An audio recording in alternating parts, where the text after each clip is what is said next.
আসসালামু আলাইকুম। এখন শুনবেন সংবাদ শিরোনাম। চট্টগ্রাম ইপিজেডের 2টি কারখানায় ভয়াবহ আগুন, নিয়ন্ত্রণে কাজ করছে ফায়ার সার্ভিসের 17টি ইউনিট। যোগ দিয়েছে 3। শান্তিপূর্ণভাবেই শেষ হয়েছে রাকসু নির্বাচনের ভোট গ্রহণ, চলছে গণনা প্রক্রিয়া। অমোচনীয় কালি নিয়েও 2 দশকের মধ্যে সবচেয়ে খারাপ ফল এইচএসসিতে, গড় পাশের হার 58.83। মৌলভীবাজারের সীমান্ত এলাকায় 3 বাংলাদেশিকে পিটিয়ে মারল ভারতের ত্রিপুরার মানুষ, হবিগঞ্জে স্বজনদের আহাজারি। আসসালামু আলাইকুম। এতক্ষণ শুনছিলেন সংবাদ শিরোনাম, এখন শুনবেন বিস্তারিত। চট্টগ্রাম ইপিজেডের 2টি কারখানায় লাগা আগুন এখনও নিয়ন্ত্রণে আনা যায়নি। ফায়ার সার্ভিসের তথ্য মতে দুপুর 2:10 তারা খবর পেয়ে ঘটনাস্থলে গিয়ে আগুন নিয়ন্ত্রণে কাজ করছে ফায়ার সার্ভিসের 17টি ইউনিট। সেখানে যোগ দিয়েছে সশস্ত্র বাহিনীর সদস্যরা। তাৎক্ষণিকভাবে 25 থেকে 30 জনকে উদ্ধার করা হয়েছে। কিভাবে এই আগুনের সূত্রপাত তা এখনও নিশ্চিত হতে পারেনি ফায়ার সার্ভিস।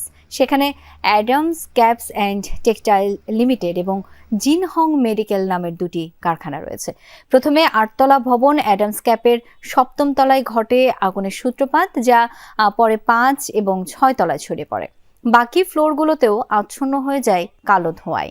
জানা যায় চিকিৎসা এবং অস্ত্রোপচার কাজে ব্যবহৃত তুলা এবং সার্জিক্যাল গাউন উৎপাদন কারখানা ছিল সেগুলো।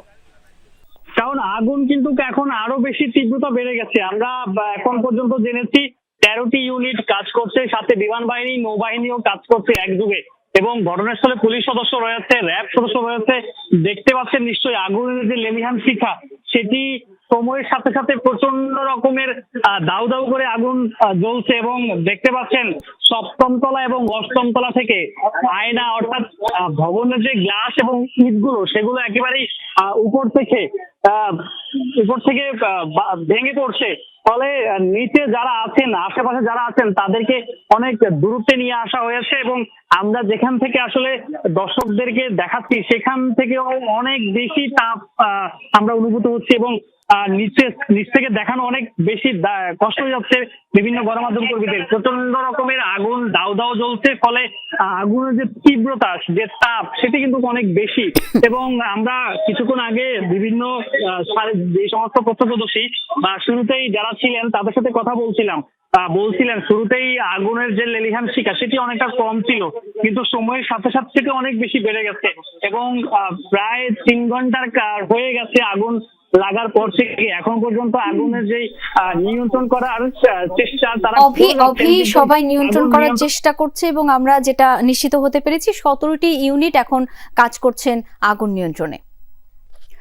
শেষ হয়েছে রাকসু নির্বাচনের ভোট গ্রহণ। 70% আশপাশে ভোট কাস্ট হয়েছে বলে জানিয়েছেন প্রধান নির্বাচন কমিশনার। দর্শক, এখন চলছে ভোট গণনার প্রস্তুতি। এই ভোটের খবরাখবর একটু জেনে নিতে চাই। আমাদের সহকর্মীরা যুক্ত হচ্ছেন আমার সঙ্গে। শুরুতেই শিবলি নোমানের কাছে যাব। শিবলি, সারাদিনের ভোট গ্রহণের চিত্র সম্পর্কে আপনার কাছ থেকে জানতে চাই। সব মিলিয়ে পরিবেশ কেমন ছিল? ভোটার প্রার্থীরা কি বলছেন?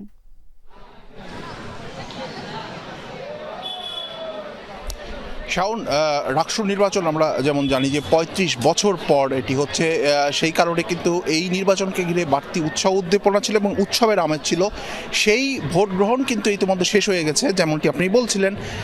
এখানে কিন্তু নিরাপত্তা ব্যবস্থা ছিল সকাল থেকে, আমরা দেখেছি, গত রাত থেকে আসলে দেখেছি, এবং সেটি খুবই কড়াকড়ি ছিল। কিন্তু যেটি বিষয় সেটি হচ্ছে যে এই ক্যাম্পাসে কিন্তু ছোটোখাটো পাল্টা অভিযোগ ছাড়া কিন্তু সেই রকম বড়সড় কোনো রকম যে অঘটন বা দুর্ঘটনা এরকম কোনো কিছু ঘটেনি।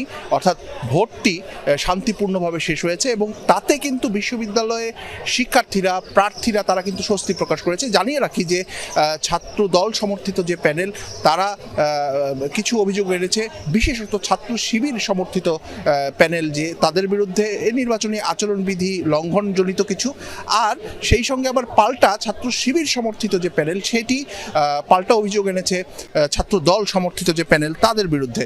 তো এই যে ছোটখাটো অভিযোগগুলো সেগুলোর বাইরে কিন্তু আরেকটি যে অভিযোগ সাধারণ শিক্ষার্থীদের ছিল, ভোটারদের ছিল, সেটি হচ্ছে অমোচনীয় কালি যে বলা হচ্ছিল সেই কালি আসলে উঠে যাচ্ছিল। তো এই ছাড়া বড় ধরনের কোনো বলা যায় যে ঝামেলা ছাড়া ভোট গ্রহণ হয়েছে। আমরা যতটা জেনেছি, আপনি বলছিলেন যে প্রধান নির্বাচন কমিশনারের সঙ্গে আমরা কথা বলেছিলাম, তিনি আমাদেরকে জানিয়েছেন যে 70% আশেপাশে, অর্থাৎ একটু বেশি হতে পারে বা একটু কম হতে পারে, এইরকম ভোট এখানে কাস্টিং হয়েছে। সেই ক্ষেত্রে তিনি বলছেন যে ভোটটি খুবই ভালো হয়েছে তার মতে। পাশাপাশি আমরা এখানে কথা বলেছিলাম যে ভাইস চ্যান্সেলরের সঙ্গে, তিনি কিন্তু আমাদেরকে জানিয়েছেন যে প্রায় 12 থেকে 15 ঘন্টা লাগবে বলে তিনি আশাবাদী, এবং 12 থেকে 15 ঘন্টার পরেই তারা এই রাকসু নির্বাচনের যে ফলাফল সেটি ঘোষণা করতে পারবেন। শাওন। শিবলি, অনেক ধন্যবাদ আপনাকে। এবার যেতে চাই সহকর্মী শফিক ছোটনের কাছে। তিনি রয়েছেন কাজী নজরুল ইসলাম অডিটোরিয়ামে। ছোটন, ভোট গণনা কখন নাগাদ শুরু হবে? সব মিলিয়ে পরিস্থিতি কেমন দেখছেন এখন? ভোট গণনা শুরু হবে খুব দ্রুতই, এমনটি কিন্তু শোনা যাচ্ছে। নির্বাচন কর্তৃপক্ষ যারা, তারা কিন্তু আমাদেরকে নিশ্চিত করছেন যে সব কেন্দ্রের যে ফলাফল বা ভোটের যে ব্যালট পেপার সহ অন্যান্য সরঞ্জামাদি সেগুলো পৌঁছার পরপরই আসলে শুরু করবেন। সেটি হিসাব করলে ঘণ্টাখানেক ধরে নেওয়া যায়, এর মধ্যেই হয়তো ভোট গণনা শুরু হবে। এবং আপনাকে জানিয়ে রাখি, এর মধ্যে 3টি কেন্দ্রের ভোটের যে সরঞ্জামাদি, ব্যালট পেপার সহ অন্যান্য যে সরঞ্জামাদি, সেগুলো কিন্তু এখানে নিয়ে আসা হয়েছে কাজী নজরুল ইসলাম মিলনায়তনে। এখানেই মূলত ভোট গণনা হবে। এবং ইতিমধ্যে জানানো হয়েছে নির্বাচন কমিশনার, তিনি বলেছেন যে 12 থেকে 15 ঘন্টা লাগতে পারে ভোট গণনা সম্পন্ন হতে এবং ফলাফল জানাতে, এমনটি কিন্তু বলা হয়েছে। সুষ্ঠুভাবে এবং সুন্দরভাবে নির্বাচন অনুষ্ঠিত হওয়ার কথা বলা হচ্ছে। একই সাথে যারা দীর্ঘ প্রতীক্ষার ভোট প্রদান করেছেন, ভোটাররা, শিক্ষার্থীরা, তারা কিন্তু বেশ উচ্ছ্বসিত এবং তাদের পছন্দের প্রার্থীকে ভোট দিয়েছেন। কোথাও কোনো এখন পর্যন্ত অপ্রীতিকর ঘটনার খবর আমরা পাইনি।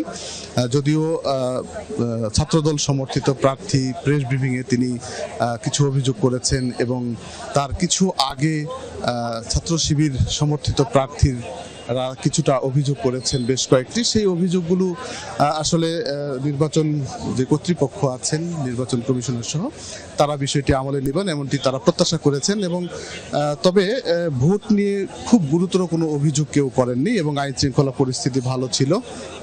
প্রায় 70% মতো ভোট গ্রহণ হয়েছে। ভোটাররা দীর্ঘ লাইনে দাঁড়িয়ে ভোট প্রদান করেছেন। আমরা দেখেছি যে কিছু কিছু কেন্দ্রে বিকেল 4টা পর্যন্ত বেশ লম্বা লাইনে দাঁড়িয়ে ভোটাধিকার প্রয়োগ করতে দেখেছি আমরা। তবে মোটা দাগে বলা চলে যে উৎসব মুখর পরিবেশে আসলে রাকসু নির্বাচনের যে কার্যক্রম সেটি সম্পন্ন হয়েছে, ভোট গ্রহণ সম্পন্ন হয়েছে। এইটি আসলে আগামী কয়েক ঘন্টার মধ্যেই গণনা শুরু হবে এবং গণনা শেষ হলে সুষ্ঠুভাবে ফলাফল ঘোষণা হবে। সে